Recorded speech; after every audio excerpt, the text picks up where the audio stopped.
Bonjour à tous et bienvenue dans cette capsule où nous allons parler de la manière d'extraire le principe actif d'un médicament.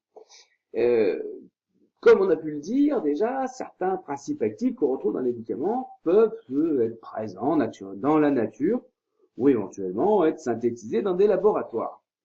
Et récupérer ces principes actifs, récupérer ces molécules n'est pas chose évidente et nous allons voir quels sont les différents procédés pour y arriver.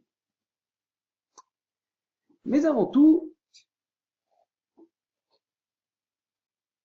il faut rappeler que l'homme, depuis toujours, a eu besoin d'extraire des substances qui se trouvaient dans des mélanges. Et pour cela, il a dû mettre en œuvre certaines techniques, comme par exemple la filtration. Alors les hommes préhistoriques, par exemple, récupéraient des mousses et filtraient l'eau qu'ils trouvaient dans les rivières pour enlever les résidus solides. Cette technique d'extraction, la filtration, est toujours utilisée, schématisée ici. Vous voyez par exemple que lorsque vous avez un mélange d'eau et de sable, grâce à un système de filtre et un bécher ici, on peut garder les résidus d'un côté et l'eau propre de l'autre. Une autre technique de séparation de différentes espèces, d'extraction d'espèces, c'est ce qu'on appelle la décantation, que vous connaissez très bien. Les Égyptiens, déjà, en leur temps, séparaient les mélanges d'huile d'olive et d'eau qu'ils obtenaient lors de la presse des olives.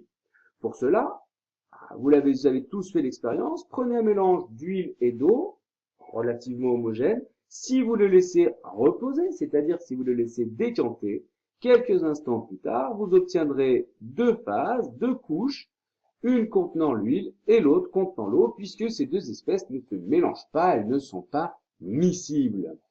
On obtient exactement le même résultat lorsqu'on fait décanter de l'eau boueuse, lorsqu'on laisse reposer une eau boueuse, les résidus se déposent au fond et on obtient une eau plus claire, plus limpide en surface. Une autre technique de séparation qui vous est familière, c'est l'infusion, comme par exemple lorsque vous déposez un sachet de thé dans un bol d'eau chaude, les arômes et la théine contenus dans le sachet vont se dissoudre progressivement dans l'eau, comme ceci. Alors, on ne va pas faire l'inventaire ici de toutes les techniques d'extraction qu'a utilisé l'homme dans l'histoire. Néanmoins, une petite dernière va retenir notre attention, c'est la distillation. Alors, la distillation, on va la retrouver dans les processus de fabrication des huiles essentielles. Mais aussi, c'est le processus qui est utilisé pour fabriquer l'éthanol, c'est-à-dire l'alcool. Alors, comment ça marche? Ici, on récupère ce qu'on appelle le mou. C'est un mélange de fruits fermentés, donc qui contient de l'alcool. L'essentiel, le but du jeu est de laisser les fruits et la macération, le mou d'un côté, et de ne récupérer que l'éthanol, que l'alcool, à l'autre bout ici. Comment procéder? Eh bien, le mou contient surtout des fruits et de l'eau, et de l'éthanol, ces différentes espèces chimiques n'ont pas les mêmes températures d'ébullition. En chauffant, ici, on arrive à faire évaporer certaines substances, et à 79 degrés, eh bien, la substance qu'on va récupérer, ici, c'est de l'éthanol, c'est de l'alcool sous forme gazeuse. Cet éthanol, cet alcool sous forme gazeuse va ensuite être réfrigéré, va passer donc de l'état gazeux à l'état liquide en se condensant grâce au circuit d'eau froide qui se trouve ici. Et ainsi, les petites gouttelettes de vapeur qui se forment vont ensuite pouvoir retomber ici, dans ce récipient où on récupère l'alcool. Alors on peut se demander de quels facteurs dépendent l'extraction d'une espèce. Dans ces facteurs, il y en a deux qui sont particulièrement importants, la solubilité et la miscibilité. Alors la solubilité, qu'est-ce que c'est? C'est la capacité pour une espèce, qu'on appelle le soluté, à se dissoudre dans une autre espèce qu'on appelle le solvant. Par exemple, le sucre dans l'eau.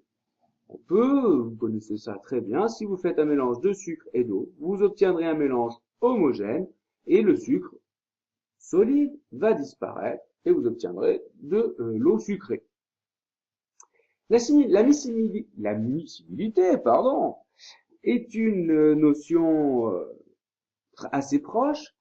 Par exemple, si vous prenez de l'eau et de l'alcool et que vous agitez, vous obtiendrez un mélange homogène. Et les deux espèces vont cohabiter dans un mélange qui sera homogène, constitué d'une seule phase. En revanche, dans ce cas-là, on dira, que l'alcool et l'eau sont miscibles.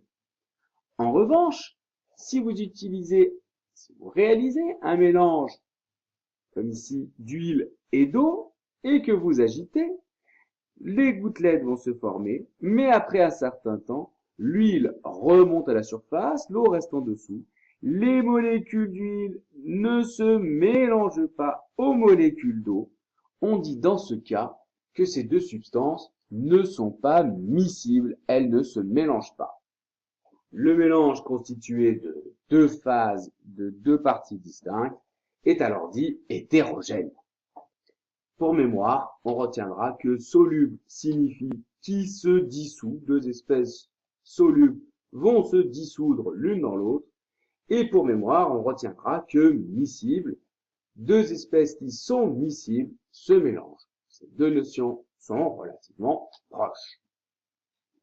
Et quand on parle de solubilité, il est intéressant de noter que cette solubilité, elle peut être quantifiée. En fait, vous avez déjà tous fait cette expérience. Vous prenez un solide, par exemple, pour revenir à l'exemple précédent, à du sucre que vous mettez dans de l'eau. Pendant un certain temps, le sucre se dissout dans l'eau pour former un mélange homogène. Mais si vous apportez une quantité trop importante de sucre, celui-ci ne se dissout plus, il se dépose au fond, et on dit que la solution elle est saturée. Alors, c'est intéressant parce que ça permet de définir une notion, de quantifier la solubilité. La solubilité, ça va être la capacité d'une espèce à se dissoudre dans le solvant. Et lorsqu'on va vouloir la quantifier, eh ben, la solubilité, c'est la quantité maximum de soluté qui peut se dissoudre à l'intérieur d'un certain volume de solvant. Alors, pour être un peu plus clair, on va prendre un exemple. Si on prend l'acide acétylsalicylique, qui est l'aspirine, on peut en dissoudre au maximum 2 grammes dans 1 litre d'eau. Alors, si on veut quantifier la solubilité de l'acide salicylique dans l'eau, eh ben, on dira que cette solubilité, elle est de 2 grammes par litre. On peut mettre au maximum 2 grammes de cette substance dans 1 litre d'eau. Au-delà des 2 grammes, eh ben, l'acide salicylique ne va plus se dissoudre dans l'eau, il va se déposer au fond. Alors, au passage, on peut noter que 2 grammes par litre, ça peut se noter gramme/litre ou gramme.litre-1. On reviendra là-dessus en classe. Pour terminer cette capsule, on va parler de quoi dépend la solubilité. Regardez ici, 3 exemples. De la menthe et de l'eau froide, de la menthe et de l'eau chaude, et de l'amande et de l'éthanol, c'est-à-dire de l'alcool. Alors, dans ce schéma, on peut constater que, ici, le mélange d'eau et de menthe est peu coloré. On va imaginer que la menthe c'est peu dissous dans l'eau froide. Ici, que la menthe le mélange est un peu plus coloré, le mélange est un peu plus coloré, la menthe c'est un peu plus dissous dans l'eau chaude. Et puis qu'elle s'est encore un peu plus dissous dans l'éthanol. Ce qui nous permet de dire que la solubilité dépend de 2 paramètres, la température et la nature du solvant. Alors voilà, cette capsule s'achève. N'oubliez pas d'aller compléter le questionnaire en ligne pour être sûr que vous avez bien compris. Et je vous dis à bientôt en classe.